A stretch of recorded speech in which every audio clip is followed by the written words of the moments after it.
생각해주는 한마디 말, 생각해주는 아름다운 생각, 생각해주는 내 펴는 손길, 생각해주는 마음으로 걷는 발걸음 하나하나가 다 대단히 중요한 요소가 아닐 수가 없습니다.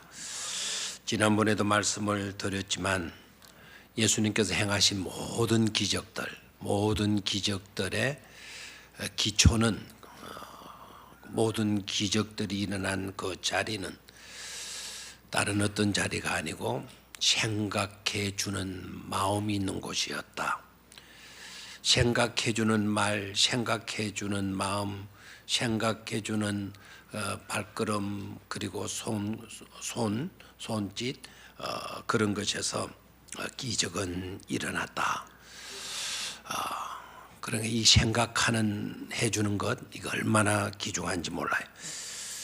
우리의 현장이 기적의 장소가 되어지려고 하면 우리도 누군가를 생각하는 마음, 내 이웃을 생각하는 마음, 교회를 생각하는 마음, 하나님을 생각하는 마음으로 가득 차게 되게 되면 놀라운 기적을 체험하게 될 줄로 믿습니다. 좌우에 계신 분들 한번 싹 살펴보시고, 요새 힘드시죠? 괜찮으시죠? 잘 지내시죠? 혹시 얼굴이 좀 병색이고 하더라도 좋아지실 것입니다. 그렇게 생각해 주는 말, 생각하는 말 한마디씩 나누시기를 바랍니다.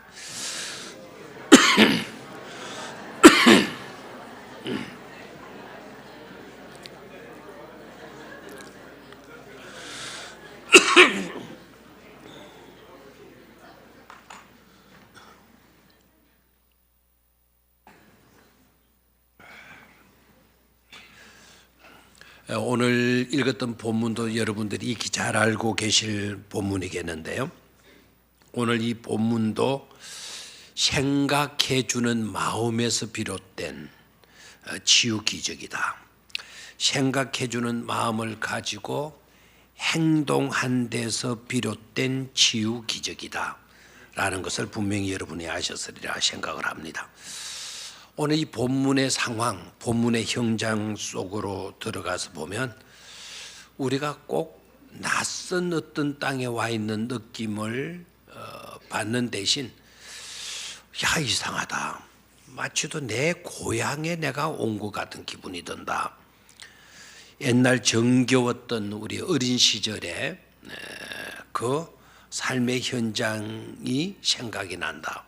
아마 성경을 조금 관심 있게 읽으신 분들은 그런 느낌을 받으셨으리라 생각을 합니다. 실제적으로 옛날 정겨웠던 우리들의 삶의 현장과 너무 비슷한 풍경으로 본문은 그려지고 있습니다. 가령 예를 들어서 볼까요? 수일 후에 다시 예수님이 갈릴리 가버나움 마을로 가셔서 어느 집에 계셨다. 수일 후에 다시 예수님이 갈릴리 가버나움이 생각이 나셔서 다시 그 마을로 찾아가시는 예수님의 발걸음 생각해 봐요. 그리고 그곳에 중풍병자가 있었던 모양인데, 그 중풍병자를 예수님이 계신 바로 그곳으로 데려가서는 어떻게 해서든 고쳐놓고자 했던 중풍병자의 친구들, 그들의 생각해주는 마음, 그들의 적극적인 행동, 그리고 중풍병을 고친다는 것도 불가능이고, 그리고 그 현장에 도착해서 보니까 수많은 무리들이 운집해 있는 걸로 인하여서 중풍병자를 메고 예수님께로 데리고 나가는 것도 불가능. 그런 불가능들이었는데, 그런 불가능들이 있었지만 포기하지 아니하고 그 불가능에 도전하는 저들의 믿음과 생각해 주는 마음, 너무나도 곱디고 온 그런 마음. 서울 사람들에게는 좀 미안하지만은 서울 사람들에게는 전혀 찾아볼 수 없는 아주 순박한 마음.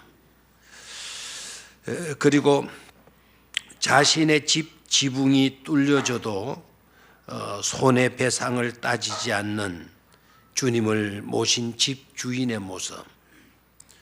자기 건물에 피해가 왔어요.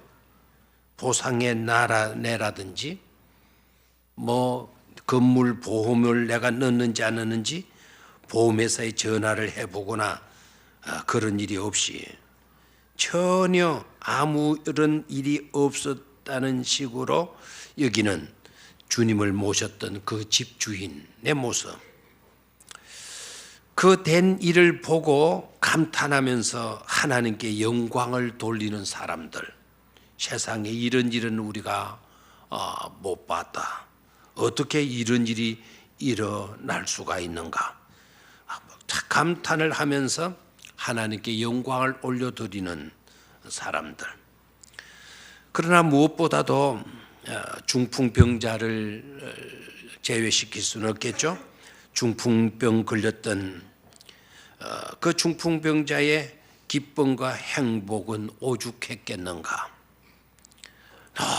너무너무 좋아서 하늘을 바라보면서 달구똥 같은 눈물을 자기 얼굴로 흘러 내리지를 않았겠는가.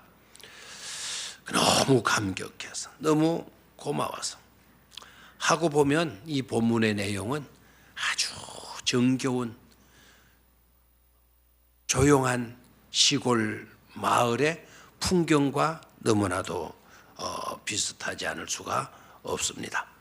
정이 있고 사랑이 있고 돌봄이 있고 이해가 있고 그렇죠? 그런 시골 풍경을 연상할 수가 있을 것입니다. 그런데 오늘 우리가 다시 이 본문 속으로 좀 더 깊이 들어가서 보게 되면은요, 대조를 통해서 우리에게 하나님께서 귀한 메시지를 주고자 하시는 것을 발견하게 돼요. 대조적으로 이루어져 있는 것을 보게 됩니다. 그래서 두 가지 모습이라는 제목으로 말씀을 드리는데요, 두 가지씩 이렇게 대조를 시켜요. 대조를 시켜서 우리가 어떻게 보아야 되고 어떻게 생각해야 되고 어디에 서야 되고 어떻게 살아야 되는 것인가에 대한 메시지를 우리에게 주고 있는 것을 보게 됩니다. 자, 첫 번째는요, 서글픔과 희망이에요. 이 현장 속으로 들어가서 보게 되면 서글퍼지기도 해요. 그런데 서글퍼지기만 하는 것이 아니고 그 서글픔의 현장 속에 희망이 싹트고 있고 희망이 꽃피고 있는 것을 보게 됩니다. 그래서 이 단락을 통해서 우리에게 주시는 메시지는 뭔가 하니까 너는 같은 현장에 있으면서 서글픔의 자리에 설 것인가 아니면 희망의 자리에 서서 살 것인가 하는 메시지를 우리에게 주고 계셔요. 너는 어디에 속한 자인가? 오늘 이 시대를 살아가면서 서글픔에 속하여서 살고 있는 너인가? 아니면 희망 속에 속하여서 희망을 품고 사는 너이고 있는가? 라는 메시지를 우리에게 주고 있다고 봐요. 자, 서글픔과 희망 두 모습 속으로 한번 들어가 보죠. 이 현장 속으로 들어가서 보니까 뜻하지 않게 찾아온 중풍병은요, 이 중풍병 걸린 사람을 아주 딱한 처지에 몰아넣고 말죠. 이 사람에게도 인생의 꿈이 있었을 겁니다. 그죠? 결혼하고 직장 다니고 가정 이루고 오손도손 살아가는 그런 꿈들이 있었을 것인데 뜻하지 않게 중풍병에 딱 걸리는 순간 그 모든 것들은 다 사라지고 말아버리지 않습니까? 한마디로 비참한 딱한 처지에 놓이게 되죠. 중풍병 못지않게 더 가슴 아픈 사실을 우리는 볼 수 있어야 돼요. 중풍병 못지않게 더 서글픈 모습. 더 가슴 아픈 모습은 뭔가 하니까 사람을 경시하는 경향입니다. 사람을 자신의 안녕이나 자신의 어떤 사물보다도 낮은 존재로 여기는 모습, 서글픈 모습이 아닐 수가 없습니다. 여러분 어떻습니까? 우리가 살고 있는 이 시대 어떻습니까? 사람이 중합니까? 돈이 중합니까? 사람이 소중한 것입니까? 물질이 소중한 것입니까? 다들 이렇게 질문하면 뻔한 대답이라고 말을 하겠죠. 그런데도 오늘날 사람들이 어떤 모습으로 살아갑니까? 사람을 죽이고 물질을 갈취해 가지 않습니까? 사람보다 물질을 더 중요하게 여기고 있지 않습니까? 사람은 죽어도 내 집은 피해를 입으면 안 된다고. 이번에도 화재 사고가 많이 일어나 가지고 많은 인명 피해들을 입었는데 요사이는 또 왜 그런지 불 난리가 그래 많네요. 얼마 전에 또 울산에도 무슨 식장인가 아울렛인가 거기에도 불이 나가지고 다행히도 울산 불에서는 인명 피해가 생기지 않아서 다행이었어요. 그런데 불이 나가지고 소방차가 들어가고 구급차가 들어가는데 소방차가 들어가면서 그 옆집 건물의 그 벽돌을 좀 파손하는 모양이에요. 그러니까 그 와중에 남의 집 부숴놨다고 소방관에게 막 삿대질을 하고 욕을 하는 그런 시민들도 있었다 그러네요. 사람이 죽어가고 살려달라고 비명소리가 들리고 하는데 자기 집 벽돌 하나 떨어졌다고 깨졌다고 소방관 붙들고 막 비방하고 욕하고 남의 집 부수면 되느냐고 야단치고. 이게 서글픔 아니겠습니까? 사람이 도움이 안 되고 귀찮고 힘들다고 사람을 배척하고 배신하는 자들이 있죠. 이제는 나에게 유익이 없어. 너의 존재는 이제부터는 나를 피곤하게 하는 일들밖에 없어. 그런 생각을 가지면서 배척해버리는 거예요. 배신해버리는 거예요. 나 몰라라 해버리고 있어요. 그런 현실이 수없이 일어나고 있죠. 요양병원, 요양원들에 가보면 우리 어르신들이 다 그것 때문에 서러워서 힘들어하고 있는 모습들을 보았습니다. 믿음의 사람들마저도 이제는 세상 그와 같은 물결에 너무 쉽게 휩쓸려 가고 있어요. 그리고 그와 같은 일들을 아주 자연스러워 하는 것을 보게 됩니다. 이것은 누가 뭐라 그래도 서글픔이죠. 이것은 심각한 위기의 문제가 아닐 수가 없습니다. 왜 심각한 위기의 문제라고 보게 되는 것은 절대로 예수님은 그와 같은 삶의 모습을 좋아하시지 않으신다는 사실이에요. 그리고 우리 주님은 그와 같은 살벌한 장소, 무정한 그와 같은 장소, 배신이 일컬고 자기만 살아서 역사하는 그런 곳에서는 그 어떤 이적도 행사하시지 않는다는 사실이에요. 그들을 통해서 하나님은 일하시지 않는다는 사실이에요. 그렇기 때문에 우리는 그런 일들에 대해서 소름 끼칠 정도로 경각심을 가져야 할 것입니다. 그런데 본문 속으로 들어가서 보면 그런 면이 있는가 하면 또 한편으로는 그렇지 않는 한 모습이 드러나고 있지 않습니까? 드러나고 있는 이 새로운 모습은 어떤 모습이죠?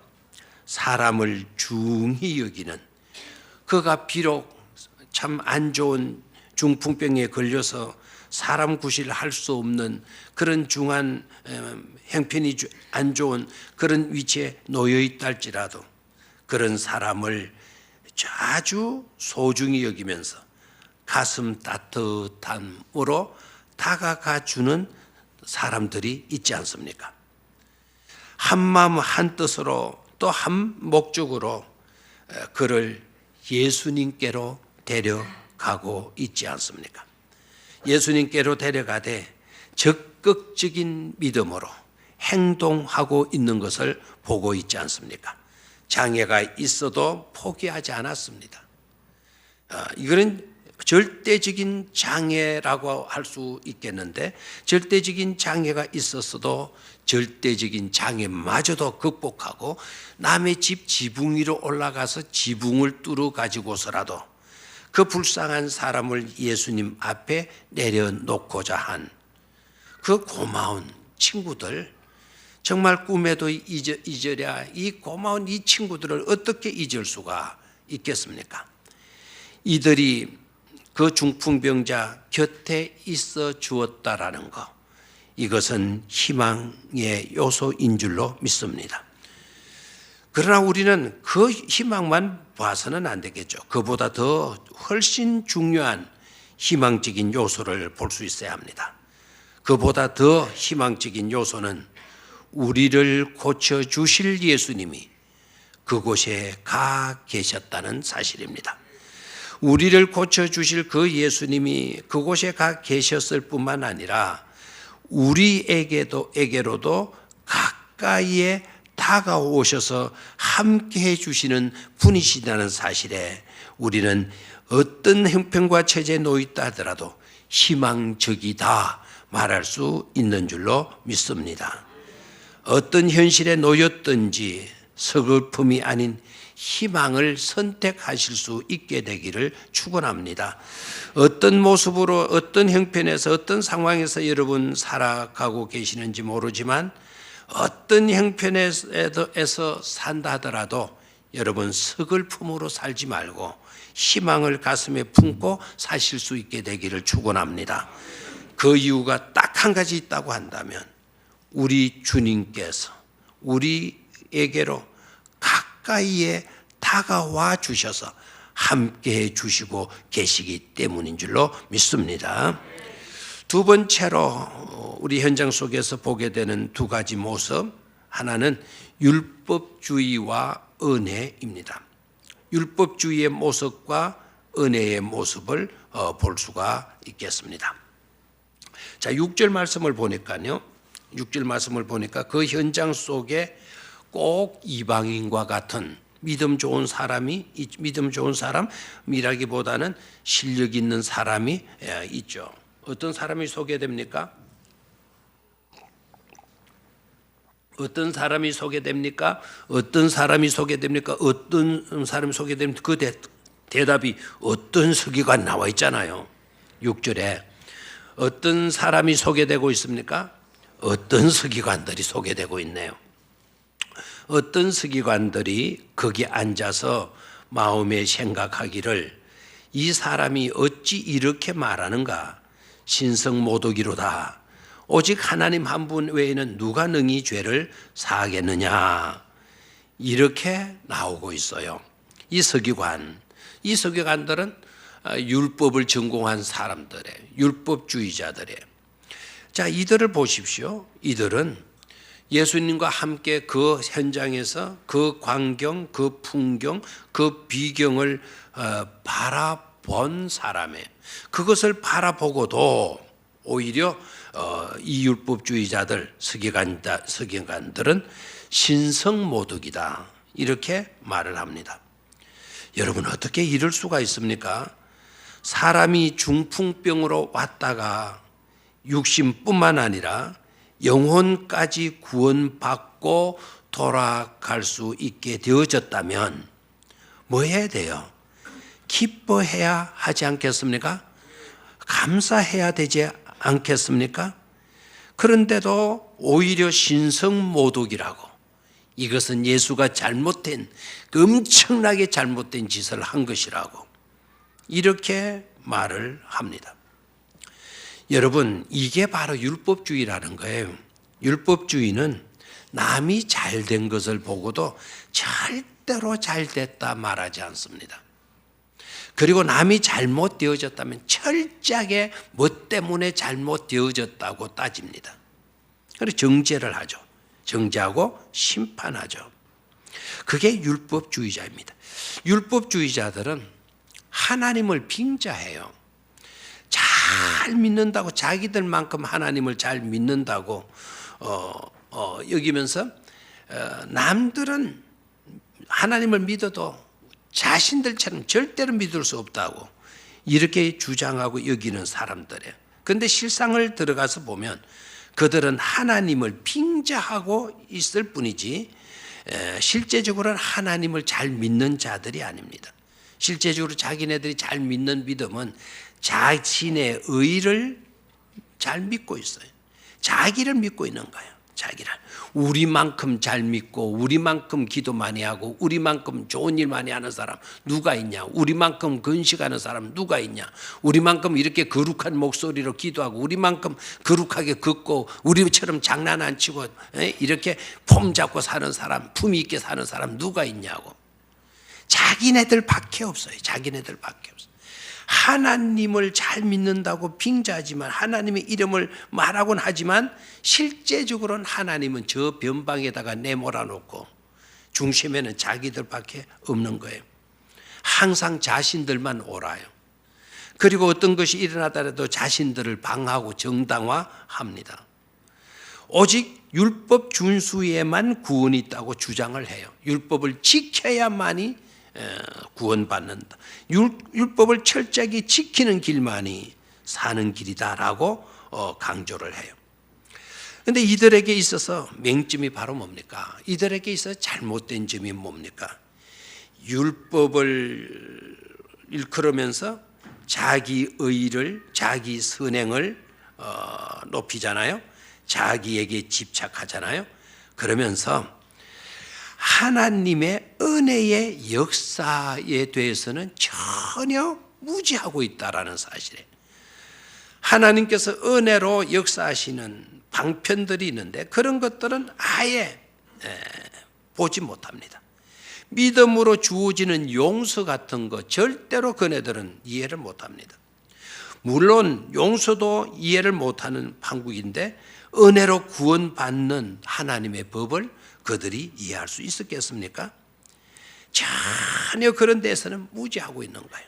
오로지 율법의 행위만을 강조를 하고 하나님의 은혜의 역사, 하나님이 베푸시는 역사는 공의의 역사도 있지만 은혜의 역사, 사랑의 역사도 있는데 그 사랑의 역사, 공의의 은혜의 역사에 대해서는 전혀 이들이 무지하고 있다는 사실이에요.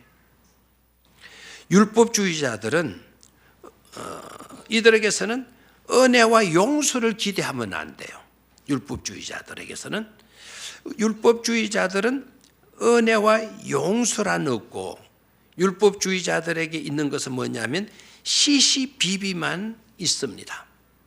시시비비만 있어요. 아까 제가 언뜻 스치고 지나갔지만 예수님을 모셨던 집주인이죠. 예수님이 한 집에 들어가셨다 그랬잖아요.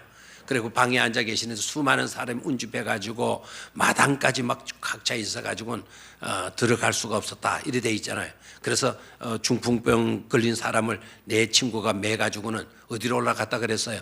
그 사람 지붕으로 올라갔다 그랬죠. 지붕 올라가서 어떻게 했다 그랬어요?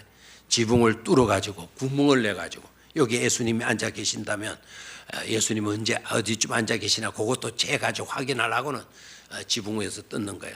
지붕을 뜯어가지고는 침상을 내리는데 예수님이 여기 앉아 계셨다면 침상을 어디에 내리겠어요? 여기다가 내리겠죠. 그렇죠? 그러면 그 지붕이 뜯겨질 때 먼지 부스러기 떨어졌을까요? 안 떨어졌을까요? 예수님의 머리 위에도 이런 그냥 이런 지푸라기가 머리 위에 막 떨어지고 먼지가 막 떨어지고 그러지 않았겠어요? 막 또 거기에 예수님의 설교를 듣던 사람들이 막 이게 무슨 일인가 싶어가지고 천당을 쳐다보고 했겠죠. 먼 거를 내려오고 그죠? 집을 구멍을 냈어요. 그러면은 집 주인이 시시비비를 가려야 되잖아요. 그렇죠? 자기의 건물에 피해가 주어졌는데도 불구하고 집 주인은 시시비비 하지 않습니다. 성경에 그런 기록이 없어요. 그런데 그 환자를 위해서 아무것도 해준 것이 없는 서기관들, 율법주의자들은 뭐 하고 있습니까? 시시비비 하고 있어요. 이거는 신성모독이야. 이거는 있을 수 없는 일이야. 막 이렇게 따지고 나오는 거예요. 이게 바로 뭐라고요? 율법주의의 특성이라는 거죠. 자신들이 항하는 것은 다 괜찮고 나만 자기는 옳고 남들은 다 틀렸다고 이렇게 배척해 버리는 거예요. 그런데 우리 주님은 율법에 비중을 주고 있는 게 아니에요. 우리 주님은 어디에 비중을 크게 두고 계셨어요? 제 용서와 은혜에 비중을 크게 두셨죠. 그렇죠? 그래서 주님은 주님은 중풍병 걸려 가지고 온 사람을 향하여서 뭐라고 말씀하시죠? 네가 고침을 받았느니라 이렇게 말씀하시지 않고 네가 제 사함을 받았느니라. 너의 모든 죄가 어떻게 되어졌다? 사하여졌다. 감동스러운 말씀을 하죠, 그죠? 너의 죄가 모두 뭐 해졌다? 사해졌다. 너의 죄가 your sin forgiven. 너의 죄가 모두 사해졌다. forgiven 됐다. forgiven 됐다. 모든 너의 죄가 다 용서되어졌다. 율법이니 이게 신성모독이 되니 안 되니 그런 거 시시비비 따지지 않고 오로지 제 용서, 오로지 그 영혼의 구원을 중요시 여기고 있는 것을 보고 있지 않습니까? 보지 않습니까? 아멘입니까?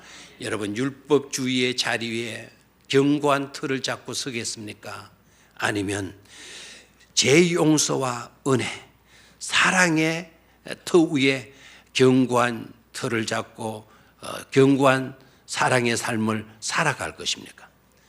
하나님은 오늘 우리에게 그와 같은 메시지를 주시고 계시는 줄로 믿습니다.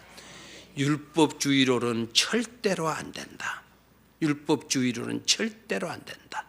너네들이 율법을 철저하게 지켰다 할지라도 또다시 그 문제에서는 철저하게 지켰을는지 모르지만 또 다른 문제에 대해서는 너네들이 또 자유롭지 못할 것이다. 율법 가지고는 안 되는 거예요. 그렇죠? 팀 켈러가 쓴 근간에 나온 책에 이런 이야기가 나오더라고요. 재미나는 이야기인데 어떤 죄수가 죄를 짓고 무기수가 되어서 수감 생활을 하는 거예요. 그런데 그 죄수가 무기수니까 이래도 죽을 거, 인생 끝나고 버릴 거, 내가 탈옥을 해야 되겠다. 무슨 수를 쓰더라도 탈옥해야 되겠다. 탈옥을 해서 죽거나 여기서 이렇게 죽거나 매한 가지. 그러나 탈옥해서 성공하면서 사는 것 아니냐 생각을 하고는 탈옥을. 그래 이제 그때부터 탈옥에 대한 계획을 치밀하게 세우는 거예요. 그 방법이 하나 딱 나타난 거예요.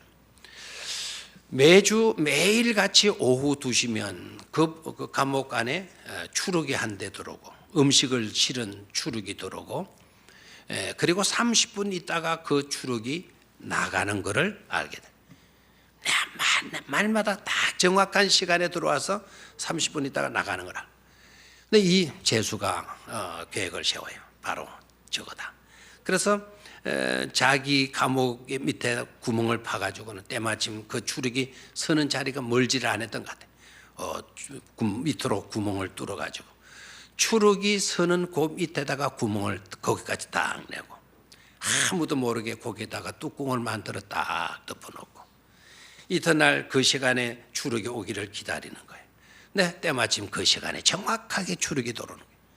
그러니까 이 사람이 거기에서 딱 문을 열고 추룩 밑에 가서 딱 매달린 거예요.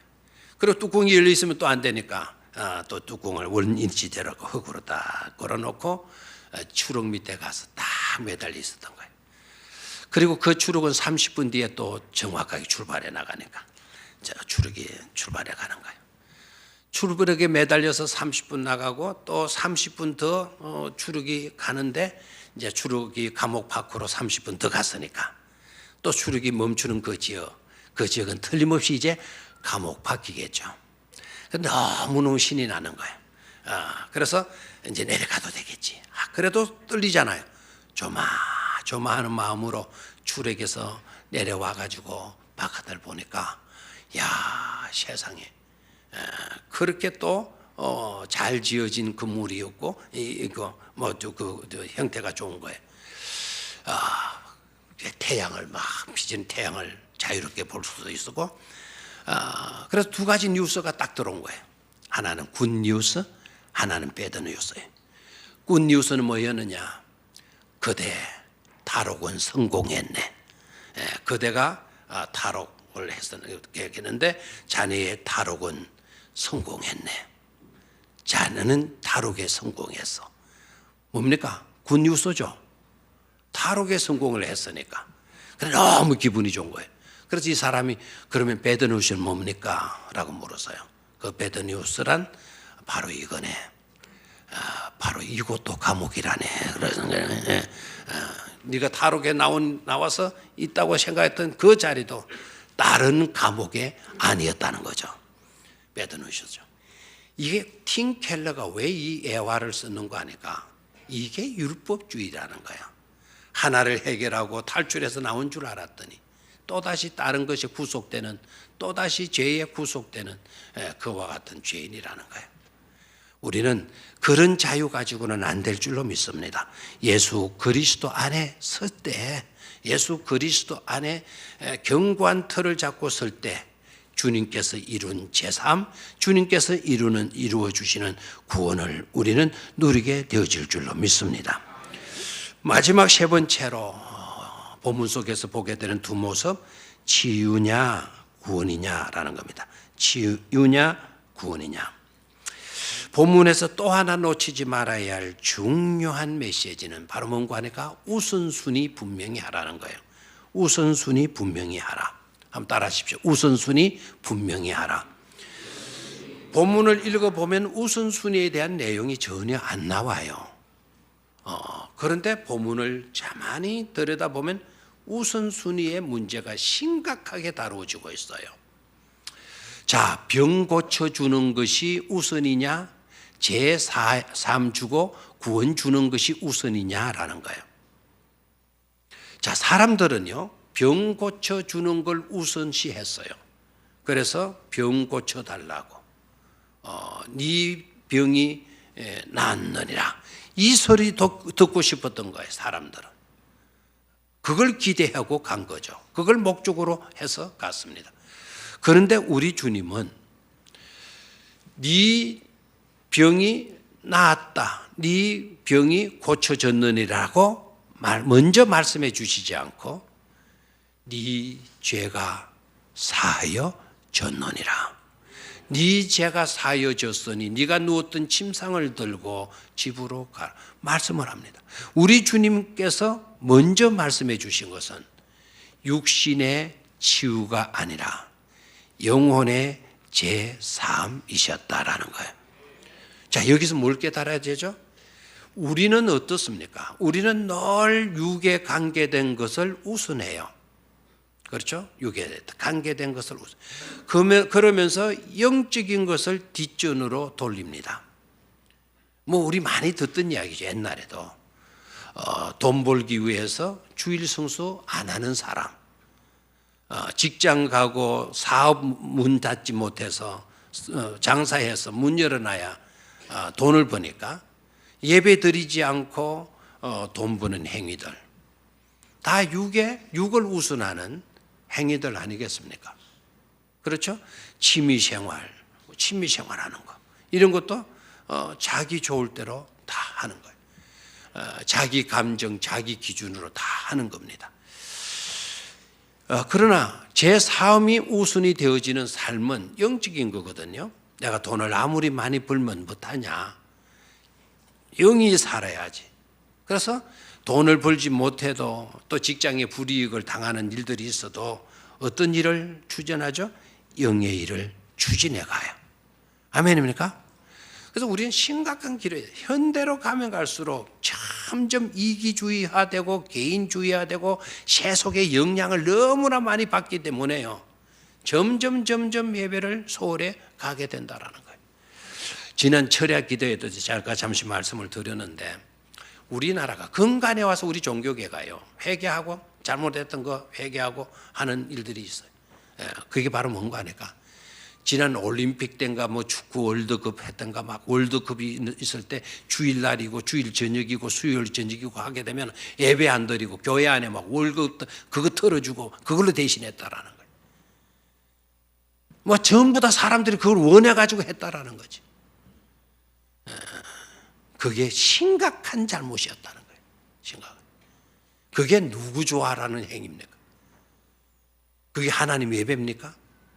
다 인간 사람들 기준에 맞춰. 사람들 듣기 좋고 보기 좋아라고 사람 중심으로 맞춰버린 거예요.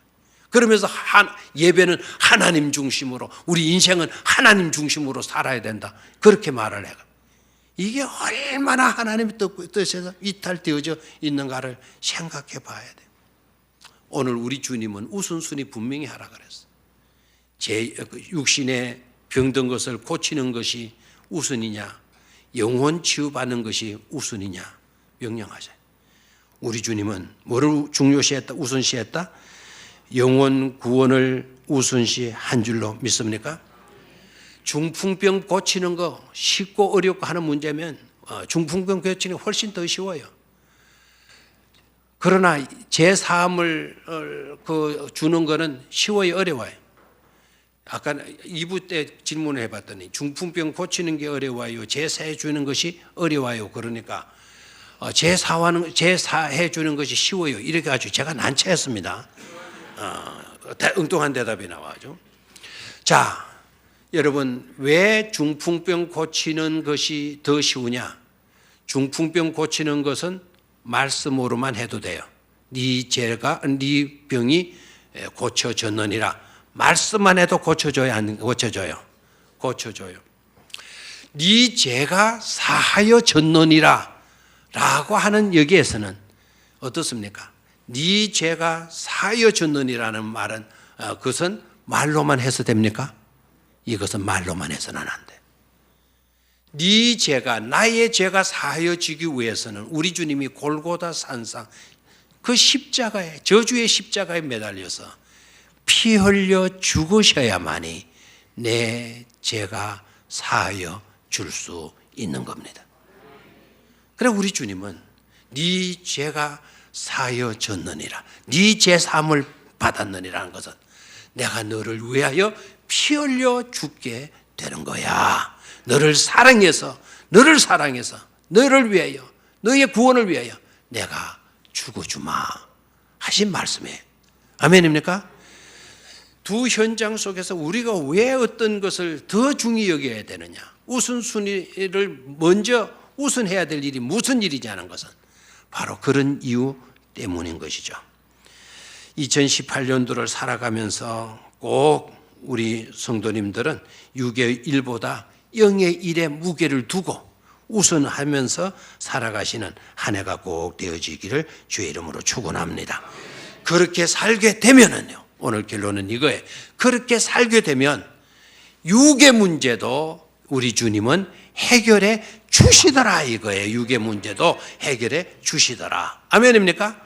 제3을 받고 가라라고만 말씀하시지 않고 사두개인들에게 한마디 딱 끝내고는요. 우리 주님이 다시 그 중풍병 걸린 사람을 향해서 말을 하죠. 됐습니까? 자, 그 부분을 소리내서 읽도록 하겠습니다. 11절을 봅니다. 12절, 10절, 11절. 10절을 제가 읽을게요. 그러나 인자가 땅에서 죄를 사하는 권세가 있는 줄을 너희로 알게 하려 하노라 하시고 중풍병자에게 말씀하시되 시작. 내가 네게 이르노니 일어나 네 상을 가지고 집으로 가라. 일어나 다시 한번 일어나 네 상을 가지고 집으로 가라. 다시 한번 일어나 네 상을 가지고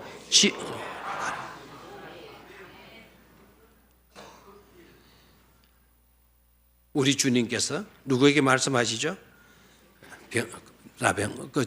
중풍병자에게. 중풍병자에게 말을 해.